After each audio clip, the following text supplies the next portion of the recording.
Oi pessoal, eu sou a professora Ana Calassi Albanati e esse vídeo é para a gente conversar um pouco sobre o ENAD e especificamente sobre um tipo de questão que se chama asserção-razão, né, que ela é específica do ENAD, e falar um pouco também sobre a questão discursiva.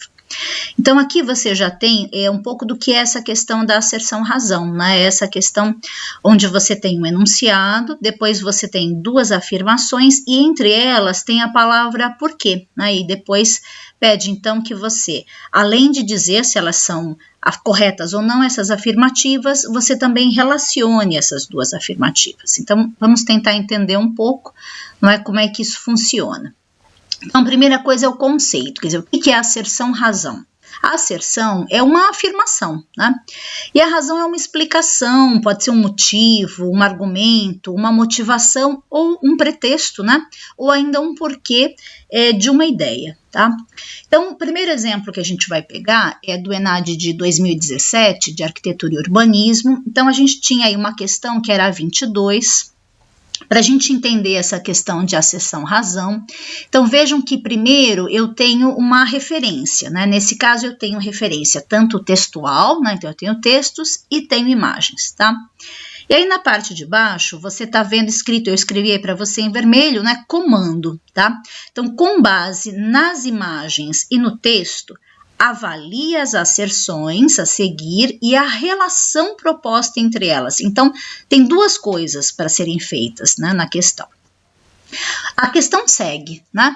Então, aí aparecem as duas asserções, né? E vejam que entre elas há a palavra porquê, né? Então, a primeira diz, né, a obra de intervenção realizada no edifício Caixa Fórum, atende a recomendação presente na Carta de Veneza. Bom, o texto segue e na segunda afirmação ou asserção, né, a obra de intervenção busca devolver ao edifício sua volumetria original, né, e fundir as novas construções à antiga. O texto segue. Vejam que há um novo comando, né? A respeito dessas asserções, assinale a opção correta. Aí nós temos o que nós chamamos de distratores, né, que são as respostas falsas. Bom, e aí, na verdade, também aqui está a que é a verdadeira. Mas como é que eu vou descobrir, não é, qual é a resposta correta dessa questão? Então, depois de analisar, não é, as referências, tanto o texto como as imagens, eu venho aqui para essas duas afirmações e o primeiro passo é verificar se elas são verdadeiras ou falsas. Esquece esse porquê que está escrito aí entre elas, tá? Num primeiro momento, você só precisa pensar assim, essas afirmações, elas são verdadeiras ou são falsas? No caso dessa questão, quando a gente, né, avalia essas duas afirmativas, a gente descobre que a primeira é verdadeira, mas a segunda é falsa. Então, não há nem necessidade de verificar a relação entre essas duas afirmações, porque se a segunda é falsa, a gente já observa que a alternativa que responde, né, a resposta correta é a alternativa C. Tá? Então, a C diz, a asserção 1 é uma proposição verdadeira e a 2 é falsa. Pessoal, o mesmo aconteceria, mas se fosse ao contrário, quer dizer, a primeira fosse falsa e a segunda fosse verdadeira, a resposta seria o item D, mas também não haveria necessidade, não é, de verificar a relação entre elas. Ou, se as duas fossem falsas, não é, também sem problema, não há necessidade de verificar a relação, porque você já sabe que é falsa. Se uma delas, se qualquer uma dessas afirmativas, dessas asserções forem falsas, então a resposta vai ser ou C, ou D, ou E, e não há necessidade de ir para a relação. Né? Então, vamos a um segundo exemplo aqui. O segundo exemplo também é do ENAD de 2017, de Arquitetura e Urbanismo, e é a questão 32. Né? Então, ela tem uma referência textual também, vem o comando dizendo, né, com base nesse texto, avalie as asserções a seguir e a relação proposta entre elas. Aí a gente segue aí na questão, né, aparecem aí as duas asserções ou afirmativas com o porquê entre elas, né? Primeira coisa que a gente vai fazer, verificar se essas afirmações são verdadeiras ou falsas, tá? Então, nesse caso, o que vai acontecer, né? A gente vai ler Elas estão falando sobre áreas verdes, espaços livres, não é? As duas são verdadeiras, tá? Aí sim, a gente tem que ir para um segundo passo, que é avaliar a relação entre elas, tá? Então, vou seguir aqui. Então, para a gente avaliar, né, como é que eu vou ter mais clareza para entender se realmente há uma relação de justificativa estabelecida entre elas? Então, olha o que eu fiz aqui, né? Eu coloquei para cima a segunda afirmativa, né?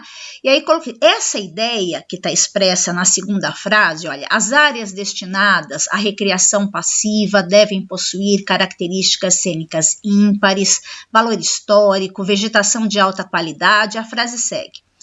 Essa ideia, ela justifica, ela é um argumento, né, uma causa ou um motivo para essa ideia que está expressa na primeira frase. Olha, as áreas verdes, espaços livres fazem parte de um sistema, espaço funcional que abriga aí playgrounds, áreas esportivas. É certo ou é errado dizer, não é, que essa segunda frase é um argumento, uma causa válida para a primeira, né? Se é certo, ela justifica. Se não é um motivo, ela não justifica. Então, nesse caso, né, não é, quer dizer, essa frase que está colocada aqui, a segunda frase, né, que eu puxei aqui para cima para a gente entender, ela não pode ser considerada causa ou motivo para essa primeira frase, né, que eu coloquei aqui para baixo para a gente entender melhor. Então, se ela não é uma justificativa, né, então qual que vai ser a minha resposta? A minha resposta é a alternativa B, né, que diz que as duas proposições, né, são verdadeiras, mas a 2 não é uma justificativa correta da 1. Então, vejam como fica mais fácil se eu penso primeiro nessa segunda asserção ou afirmativa, né, para entender bem qual é a ideia que ela está expressando, e aí verifico, né, se ela é causa, motivo, né, argumento, quer dizer, se ela é justificativa a primeira ideia. Vamos ver aí um último exemplo. Esse exemplo eu peguei do ENAD de 2014, de artes visuais, é a questão 1, né, que é uma questão de conhecimento geral. Mais uma vez, eu tenho uma referência textual, né, sobre a música nos bailes da vida, do Milton Nascimento.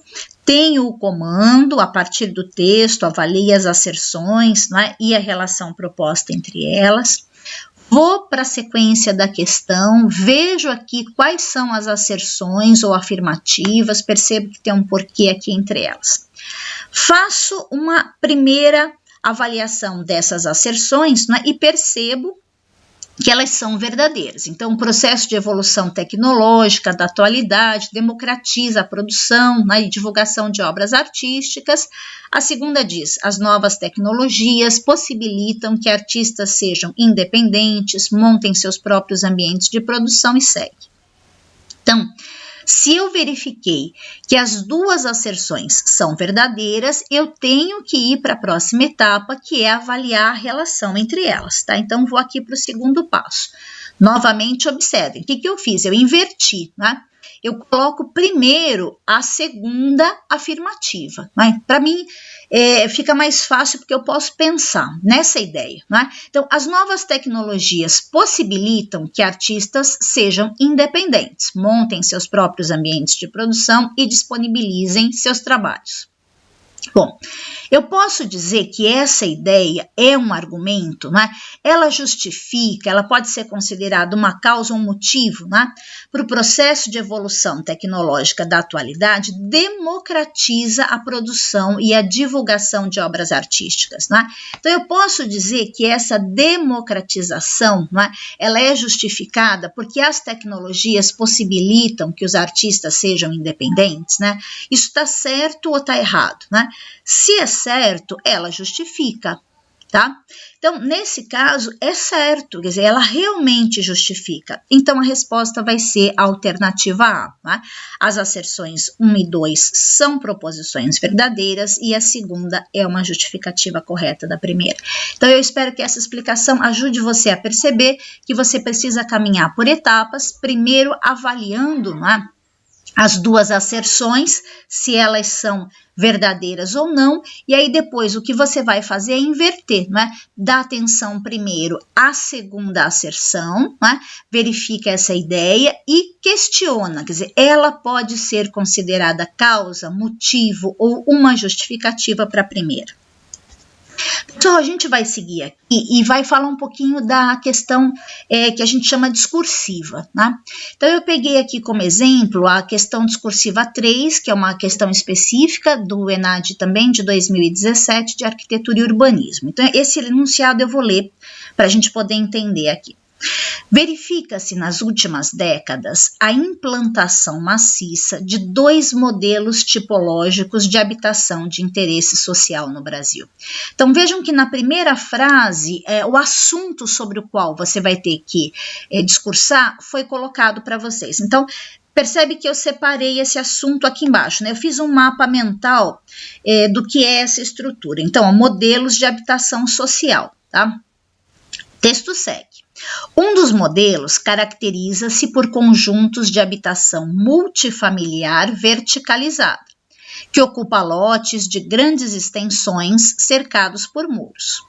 O outro modelo caracteriza-se por conjuntos de habitação unifamiliar isolada no lote. Então, o próprio texto já está dizendo para você quais são os 2 tipos, não é, de habitação de modelo social que deve ser tratado.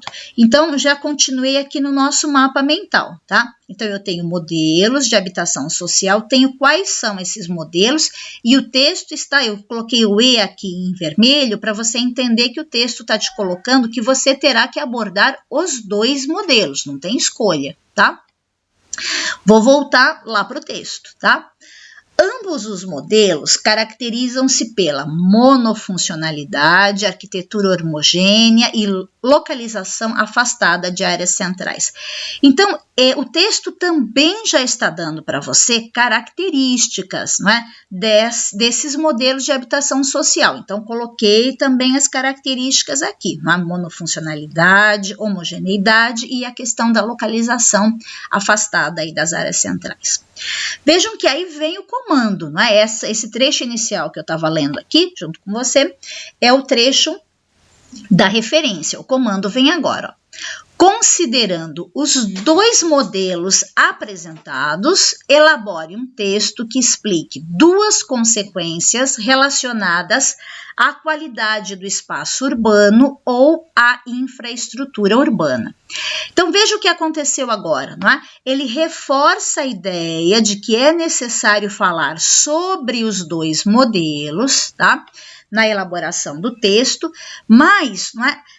E que é necessário falar 2 consequências, né, de cada um desses modelos, mas você vai poder escolher, tá? Em relação à qualidade do espaço urbano ou infraestrutura urbana, tá?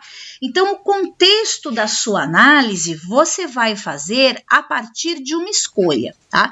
Por isso que eu deixei o ou aqui em vermelho. Então, ao ler o que pede a questão discursiva, é importante que você se organize entendendo o que é que ela está propondo para você, tá?